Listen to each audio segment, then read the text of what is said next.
Ms. Meek, now that we've finished the plea proceedings, the state has indicated that it would have its witnesses available on the next occasion, and therefore by agreement between the state and your counsel, Mr. Razak, your matter then is postponed back to the High Court of South Africa, Gauteng Division, Johannesburg, sitting here the Magistrates Court, Palm Ridge, DC 13, to Wednesday, the 22nd day of April 2026 at 09:30 or soon thereafter, as the matter shall be heard for trial. You are in custody. You shall remain in custody until then. Good. Thank you. See you next month. Thank you. You may stand down. Thank you, counsel. Thank you very much. Thank you, Ms. Blitz. Counsel, you are excused. May I please, my lord? Thank you.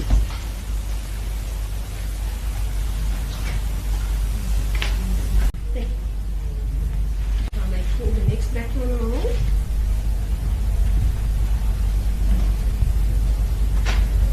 Yes. Case number SS-095 of 2025. The state versus Tiffany Meek. The state is ready to put the charges to the accused. Do you have a copy of the indictment? Yes, ma'am. Can I have the indictment?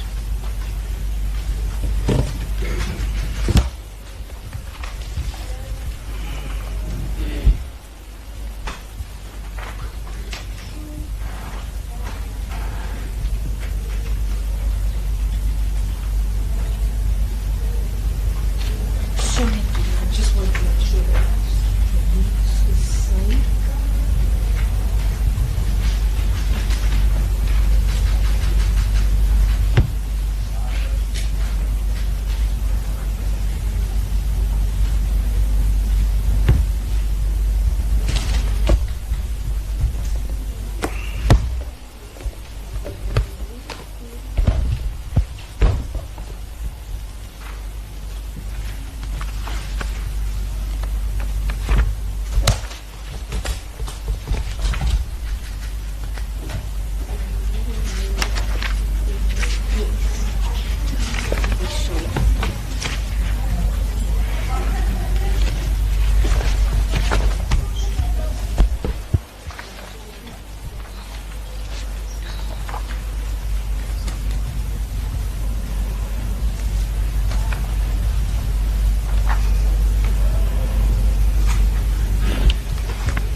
Thank you, my lord. Today is the 25th of March.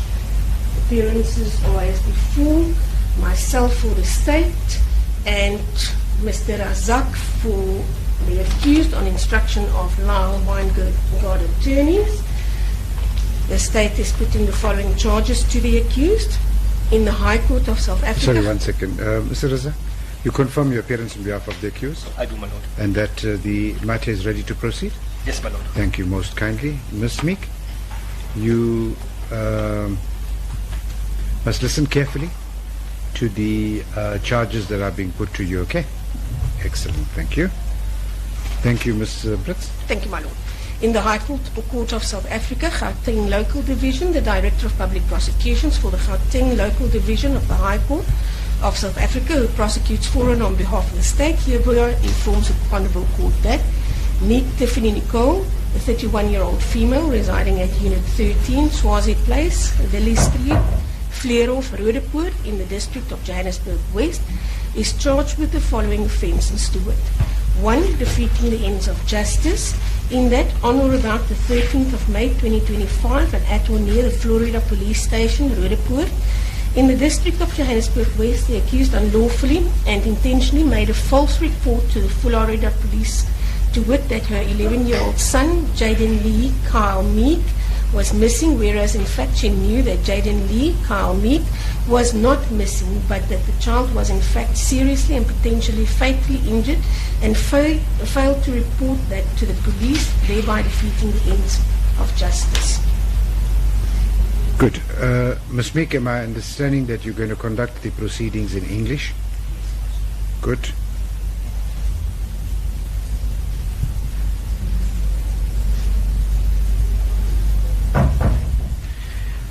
count number 1 that the state is in fact referred against you is one of defeating the ends of justice.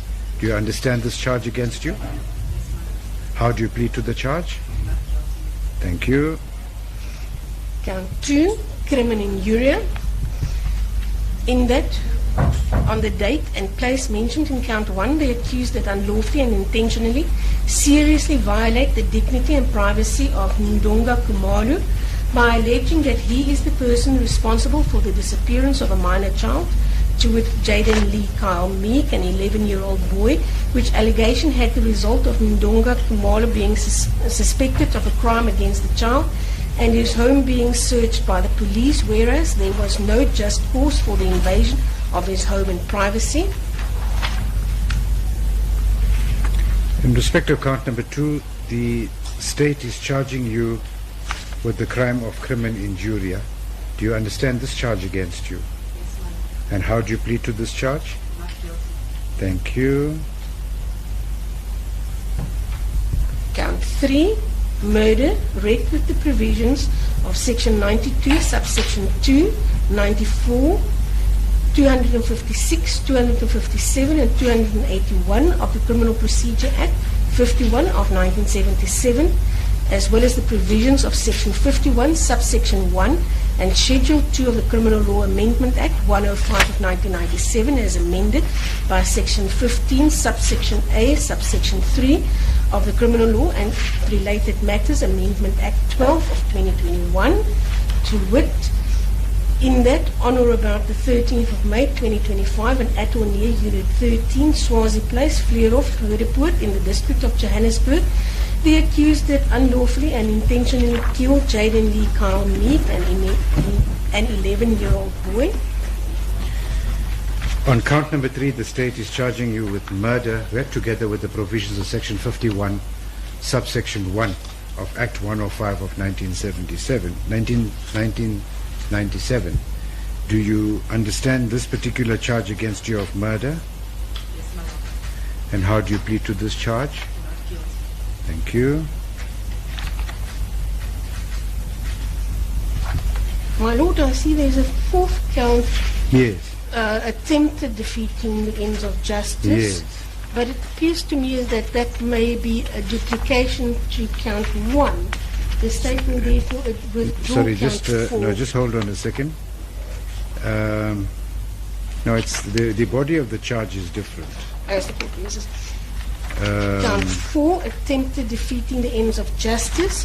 In that, on or about the date and place mentioned in count 3, the accused that unlawfully and intentionally made a false statement to the Florida police, to wit, alleging that the deceased Jayden-Lee 𝐼𝐸, an 11-year-old boy, did not return home on the 13th of May 2025 from school, and that he did not know what led to his demise, whereas Jayden-Lee 𝐼𝐸 did return home where he met his untimely death, thereby attempting to mislead the police in their investigation into the death and attempting to defeat the ends of justice.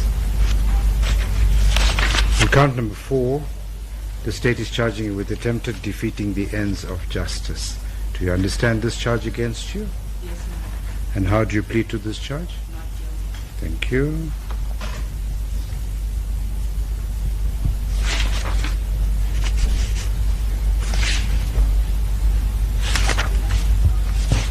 Thank you, Mr. Razak.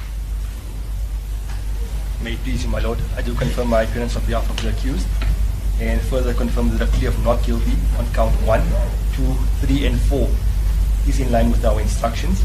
I've also explained the minimum sentence consequences of each charge, or not, more specifically count number 3, to the accused, and she understands same. My lord, at this juncture we'll elect to remain silent. However, during the course of this appearance to the next, Madam the colleague and I will finalize a set of admissions. May it please you. Good.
Ms. Brits, Section 15 of the Criminal Procedure Act, the provision Section 15 of the Criminal Procedure Act and the amended and related matters Amendment Act 12 of 2021.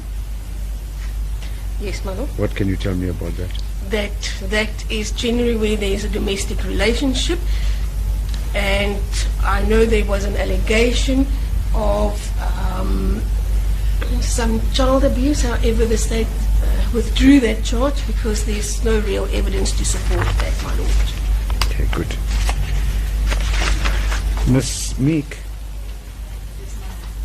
your counsel has indicated that your plea of not guilty on all the charges is in accordance with your instructions and that you have elected at this stage to remain silent. Do you confirm that? Do you confirm that? Okay. Now the next thing, although counsel has explained to you the provisions of Section 51, subsection 1 of Act 105 of 1997, it is important and necessary that the court succinctly draws your attention to the provisions of this particular section. So, in respect of count number 3, which is a charge of murder, the state has preferred to charge you on one count of murder, read together with the provisions of Section 51(1), whereby the state is alleging that the murder of or the killing of the deceased was either planned or premeditated. And in the event that you are found guilty at the end of the trial, the ordinary prescribed minimum sentence that needs to be imposed, unless there are truly seen to be substantial and compelling circumstances present that would cause a court to deviate in the imposition of the prescribed minimum sentence, is one of life imprisonment. You understand? So in the ordinary course of business, the ordinary sentence in the event of a conviction on count number 3 on the charge of murder is one of life imprisonment, unless during the process there are compelling and substantial circumstances that can cause the court to deviate in the imposition of the minimum sentence. The reason as to why the court is drawing your attention succinctly, clearly, and unambiguously at this stage of the proceedings is so that you go into this proceeding with your eyes wide open, and that you must know, understand, and appreciate that the repercussions in the event of a conviction have very far-reaching consequences. So what the court is going to invite you is that during the course of the proceedings, if necessary, you'll be given a pen and a paper, and you will listen very carefully to the evidence of each and every single witness that will come and testify. The court will then give you the opportunity. You can make your notes, you can do whatever you want. Once your counsel is finished with the cross-examination, the court will grant you the opportunity to consult with your counsel and to draw his attention to any other aspects that you would like to ventilate with that witness. Essentially what the court is inviting you to do is that throughout this entire trial, you must please ensure that you take an active role and an active part. Please just don't sit there and listen to the evidence. You must become actively involved in the trial. I'll give you every single opportunity available to you to consult with your legal team, to put whatever version or whatever you want to do during the course of the trial that is in the spirit of the constitutionally guaranteed right that you enjoy, that firstly, you are innocent until proven guilty. 2, you have the right to be able to adduce and challenge every bit of evidence. So this is the opportunity that you will have during the entire trial. It's not a passive process. It's an active process where you're going to work in conjunction with your legal team in respect of challenging each and every bit of the evidence that will be presented, and also presenting evidence to this court in your defense. Do you understand the provisions of the minimum sentences legislation? Yes, ma'am. Good. Thank you very much. I see the state also had to, sorry Ms. Brits, the state had also preferred charging you with Section 15A Roman numeral 3 of the Criminal and Related Matters Amendment Act 12 of 2021. But as the court understands, Ms. Brits, to say that the allegation initially was that there was a domestic relationship between the parties and there was an allegation of abuse. However, that has not been pursued. So at this stage, I don't know if the state's going to pursue that, but it's something that we'll take along as we go in the trial. Good. Do you understand? Excellent. Thank you, Ms. Brits. Thank you, my lord. My lord, between the parties, we then agreed for the matter to be postponed to the 22nd of April for continuation of the process, for formal admissions to be drafted, and if necessary For trial. For trial, indeed. Mr. Razak, sir? My lord, that date is in order. I understand. So, yeah, the state will have, you'll start having your witnesses on the 22nd, and we'll be able to continue or commence the trial, the evidence. Yes, my lord, we should be able to. Okay. Mr. Razak, you confirm that? Yes, I do, my lord. Good. May it please you.